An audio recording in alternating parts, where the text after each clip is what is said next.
सोलापूर जिल्ह्यातील पंढरपूर शहरात एका रिक्षा चालकाची किरकोळ वादातून अत्यंत निर्घृणपणे हत्या करण्यात आल्याची धक्कादायक घटना उघडीस आली आहे. रोहित मधुकर कोरे असे हत्या झालेल्या रिक्षाचालक तरुणाचे नाव आहे.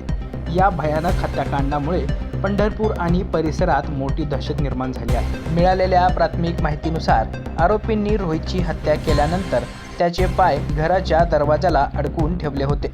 त्यानंतर या तरुणाचा मृतदेह पंढरपूर येथील रेल्वे ट्रॅकवर छिन्नविछिन्न अवस्थेत आढळून आला. हत्येच्या या थरारक घटनेची माहिती मिळताच पंढरपूर शहर पोलीस तातडीने घटनास्थळी दाखल झाले असून त्यांनी मृतदेह ताब्यात घेतला. पोलिसांनी घटनास्थळाचा पंचनामा केला असून अज्ञात मारेकरांचा शोध घेण्यासाठी पथके रवाना करण्यात आली आहे.